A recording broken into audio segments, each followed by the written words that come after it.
Hello students, कैसे हो आप लोग? सभी अच्छे से होंगे, खैरियत से होंगे। Welcome again to frontline nursing classes. आज का जो हमारा टॉपिक है दैट इज सीओपीडी। जो आपने कमेंट सेक्शन में बताए थे कि सीओपीडी सर पढ़ा दो, आज मैं वो वीडियो लेके आया हूँ आपके पास। ठीक है, आज हम इस वीडियो में जानते हैं सीओपीडी क्या होता है। ठीक है, इसके सिम्टम्स क्या है, इसके कॉजेज क्या है, इसके पैथोफिजियोलॉजी क्या है, ठीक है, इसके डायग्नोस्टिक वैल्यूएशन क्या है, इसकी मेडिकल मैनेजमेंट क्या है, यहाँ पे कौन सी मेडिकेशन हम यूज करते हैं टू ट्रीट सीओपीडी, इसकी नर्सिंग मैनेजमेंट क्या होगी एंड इसकी कॉम्प्लिकेशंस क्या होंगे। फुल डिटेल में हम इस टॉपिक को पढ़ते हैं इस वीडियो में। Let's start this video with definition. COPD क्या होता है? Chronic obstructive pulmonary disease. ये नेम से ही डिफाइन हो रहा है। ठीक है, क्रोनिक मतलब क्या होता है? जो हमारी बॉडी के अंदर लॉन्ग टाइम से डेवलप हो रही है। ऑब्स्ट्रक्टिव मतलब क्या होता है? ठीक है, यानी कि जो एयरवेज होते हैं वहां पर ऑब्स्ट्रक्शन आना, उसकी वजह से जो प्रॉब्लम हो रही है, जो कंडीशन क्रिएट हो रही है, दैट्स कॉल्ड सीओपीडी। क्यों? उससे क्या होता है? हमें सांस लेने में, ब्रीथ करने में दिक्कत हो रही है, गैसेस एक्सचेंज अच्छे से नहीं हो पा रहे हैं। ठीक है, दैट्स कॉल्ड सीओपीडी। अब यहाँ पर दो कंडीशंस हैं। ठीक है, सबसे पहले क्या है? क्रोनिक ब्रोंकाइटिस है एंड एम्फाइसीमा है। क्रोनिक ब्रोंकाइटिस क्या होता है? इन्फ्लेमेशन ऑफ द ब्रोंक्यूल्स, यानी कि जो ब्रोंक्यूल्स होते हैं वहां पर क्या होते हैं? इन्फ्लेमेशन हो जाती है। ठीक है, वहां पर इनर मोस्ट लेयर जो होते हैं दैट इज म्यूकोजल लेयर होती है हमारे एयरवेज के अंदर। ठीक है, रेस्पिरेटरी सिस्टम के अंदर। बट यहाँ पर क्या होता है? जो ये म्यूकस होता है वो एक्सेसिव सिक्रीट हो जाता है। ठीक है, उसकी वजह से क्या होता है? नैरो हो जाते हैं हमारे एयरवेज। ठीक है, ब्रोंक्यूल्स क्या होते हैं? नैरो हो जाते हैं। ठीक है, जिसकी वजह से ऑब्स्ट्रक्शन आती है, इसकी वजह से अच्छे से सांस नहीं ले पाते हैं। ठीक है, या कार्बन डाइऑक्साइड बाहर नहीं निकल रहा है हमारी बॉडी से। ठीक है, that's called chronic bronchitis. Next क्या है? एम्फाइसीमा। एम्फाइसीमा क्या होता है? जो हमारे एल्वियोल्स होते हैं, ठीक है, जहां पर एक्सचेंज ऑफ गैसेस होता है बिटवीन लंग्स एंड ब्लड, जिसको हम बोलते हैं एक्सटर्नल रेस्पिरेशन भी। ठीक है, तो वहां पर क्या होता है? यही एल्वियोल्स क्या हो जाते हैं? डैमेज होते हैं। ठीक है, डिस्ट्रक्शन हो जाती है इनके अंदर। ठीक है, जिसकी वजह से अच्छे से गैसेस एक्सचेंज नहीं हो पाते हैं एंड हम अच्छे से सांस नहीं ले पाते हैं। ठीक है, कार्बन डाइऑक्साइड हमारी बॉडी से बाहर नहीं निकल रहा है, ऑक्सीजन प्रॉपर अमाउंट में हमारी बॉडी के अंदर इंटर नहीं हो पा रहा है एंड हमें क्या होती है? प्रॉब्लम होती है। एंड उस प्रॉब्लम को हम क्या बोलते हैं? सीओपीडी बोलते हैं, यानी कि क्रोनिक ऑब्स्ट्रक्टिव पल्मोनरी डिजीज। ये होगी डेफिनेशन ऑफ सीओपीडी। अब हम बात करते हैं इटोलॉजिकल फैक्टर और कॉजेज ऑफ सीओपीडी। ठीक है, सबसे पहला क्या है? सिगरेट स्मोकिंग मेन कॉज है, यानी कि जो 80 to 85% लोगों को सीओपीडी डिटेक्ट हुआ है, उनका एक फैक्टर था, वो सारे क्या होते थे? स्मोकर्स होते थे, यानी कि सिगरेट स्मोकिंग करते थे। ठीक है, नेक्स्ट क्या है यहाँ पे? Air pollution. एयर पोल्यूशन की वजह से भी क्या होगा? सीओपीडी के चांसेस होते हैं। नेक्स्ट क्या है? Occupational dust and chemicals. जैसे कोई इंडस्ट्री में काम करता है या लेबोरेटरीज में काम करता है, ठीक है, वहां पर बहुत सारे टॉक्सिन केमिकल्स रिलीज होते हैं। ठीक है, एंड वो हम इनहेल करते हैं एंड एट अ टाइम हमें क्या होता है? सीओपीडी के चांसेस होते हैं। ठीक है, नेक्स्ट क्या है?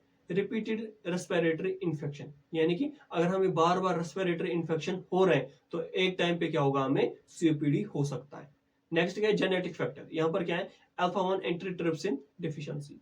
ये अल्फा 1 एंटीट्रिप्सिन डिफिशियंसी क्या होती है? ये एक प्रोटीन होता है, ठीक है, जो हमारा लिवर प्रोड्यूस करता है, लिवर बनाता है। बट यहाँ पर क्या है? इसकी डिफिशियंसी होती है। इसका काम क्या होता था? कि हमारे लंग्स को क्या करता? प्रोटेक्ट करता था। ठीक है, जैसे स्मोक से, डस्ट पार्टिकल से, ये क्या हमें प्रोटेक्ट करता। बट इसकी डिफिशियंसी हो जाती है एंड हमें क्या होता है? सीओपीडी के चांसेस इंक्रीज हो जाते हैं। ठीक है, नेक्स्ट क्या है? Second hand smoke exposure. इसको हम क्या बोलते हैं? पेसिव स्मोकर, यानी कि कोई बंदा आपके पास बैठा हुआ है, वो स्मोकिंग कर रहा है, पर आप स्मोकिंग नहीं कर रहे, बट आप उसके पास बैठ रहे हो, वो जो धुआं छोड़ रहा है वो आप भी इनहेल कर रहे हो, that is second hand smoke exposure. उससे भी क्या हो सकता है? सीओपीडी के चांसेस इंक्रीज हो सकते हैं। ठीक है, हमें सीओपीडी हो सकता है। ठीक है, ये हो गए कॉजेज ऑफ सीओपीडी। नेक्स्ट हम बात करते हैं पैथोफिजियोलॉजी ऑफ सीओपीडी, किस तरह ये होता है। ठीक है, सबसे पहले क्या है?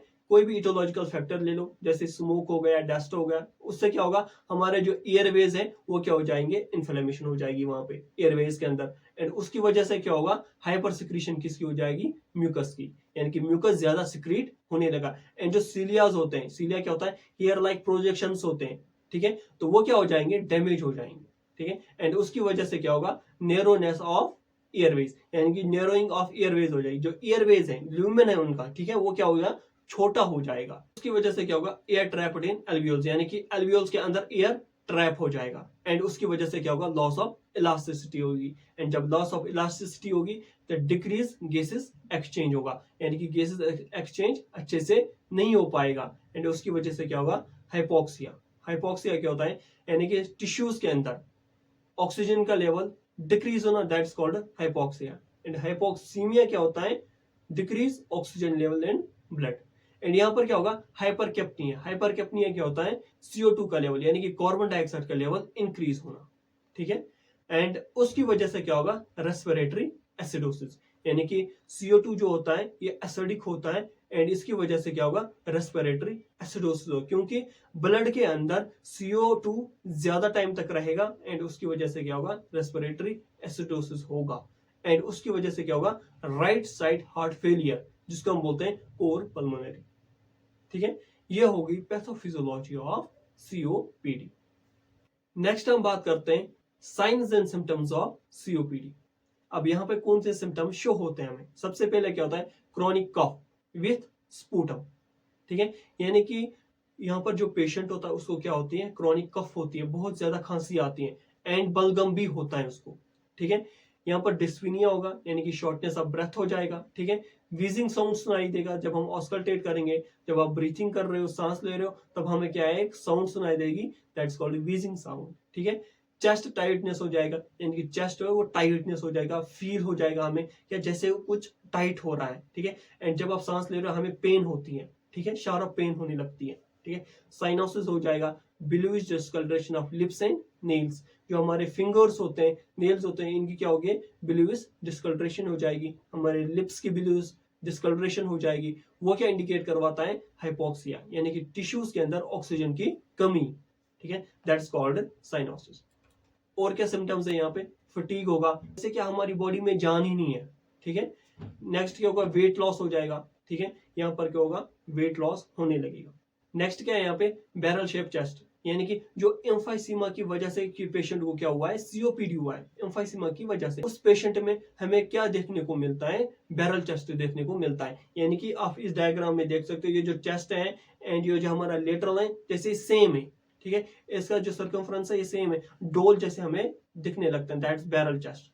और क्या सिम्टम्स शो होते हैं, use of accessory muscles while breathing, यानी कि जो हमारे एसेसरी मसल्स होते हैं ब्रीथिंग के, ठीक है, वो हम ज्यादा काम में लेते हैं, यानी कि ज्यादा यूज करते हैं। कौन कौन से एसेसरी मसल्स होते हैं, सबसे पहले क्या होता है, डायफ्राम होता है, ठीक है। नेक्स्ट क्या होता है, इंटरकोस्टल मसल्स होते हैं, ठीक है, जो रिब्स के अंदर जो मसल्स होते हैं that is intercostal muscles. And diaphragm हमारे लंग्स के बिल्कुल नीचे होता है, ठीक है।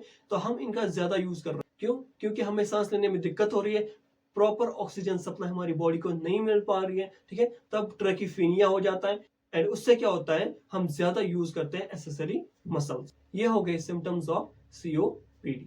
नेक्स्ट हम बात करते हैं डायग्नोस्टिक इवैल्यूएशन ऑफ COPD, यानी कि किस तरह हम इसको डायग्नोज कर सकते हैं। सबसे पहले क्या है, हिस्ट्री एंड फिजिकल एग्जामिनेशन।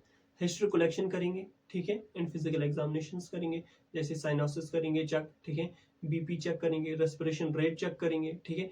यहाँ पर क्या करेंगे, और बैरल चेस्ट हम देख सकते हैं, ठीक है, बैरल चेस्ट तो नहीं है, ये फिजिकल एग्जामिनेशन में सब कुछ आता है, ठीक है। नेक्स्ट यहाँ पर क्या है, स्पायरोमेट्री टेस्ट, यानी कि पल्मोनरी फंक्शन टेस्ट होता है। इसमें क्या होता है, हम चेक करते हैं फोर्स्ड एक्सपायरेटरी वॉल्यूम 1 क्या होता है, दैट मीन्स 1 सेकंड, ठीक है, यानी कि फोर्स्ड एक्सपायरेटरी वॉल्यूम इन 1 सेकंड, यानी कि आप कितना एक्सहेल कर सकते हो फोर्सफुली 1 सेकंड के अंदर आप कितना कार्बन डाइऑक्साइड एक्सहेल कर सकते हो, that is called FEV1। But वो क्या होगा, डिक्रीज होगा यहाँ पे। जब COPD के अंदर हम स्पायरोमेट्री टेस्ट करेंगे तो वहां पर जो फोर्स्ड एक्सपायरेटरी वॉल्यूम इन 1 सेकंड क्या होगा, वो डिक्रीज होगा, ठीक है। नेक्स्ट क्या होगा, यहाँ पे जो फोर्स्ड एक्सपायरेटरी वॉल्यूम इन 1 सेकंड होगा एंड उसका रेशियो किसके साथ, फोर्स्ड वाइटल कैपेसिटी के साथ।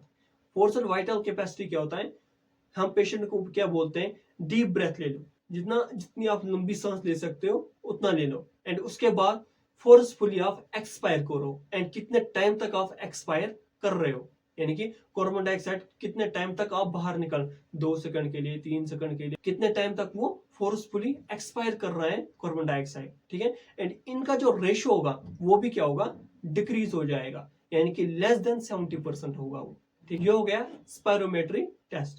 नेक्स्ट क्या है, यहाँ पे आर्टेरियल ब्लड गेज एनालिसिस करते हैं। ठीक है, यहाँ पर क्या है, आर्टेरियल ब्लड गेज सैंपल लेते हैं, यानी कि जो हम आर्टेरियल ब्लड गेज एनालिसिस करते हैं, सैंपलिंग लेते हैं, मोस्टली हम रेडियल आर्टरी से ही लेते हैं। उससे पहले हम क्या करते हैं, एलन टेस्ट करते हैं। ठीक है, ये मैं आपको डिटेल में पढ़ाऊंगा आर्टेरियल ब्लड गेज सैंपलिंग। ठीक है, पिछले वीडियो में भी मैंने बताया था, मैं आपको डिटेल में बताऊंगा। ठीक है, पहले मैं कुछ रेस्पिरेटरी के टॉपिक्स कंप्लीट करूंगा, उसके बाद मैं आपको ये आर्टेरियल ब्लड गेज एनालिसिस समझा दूंगा।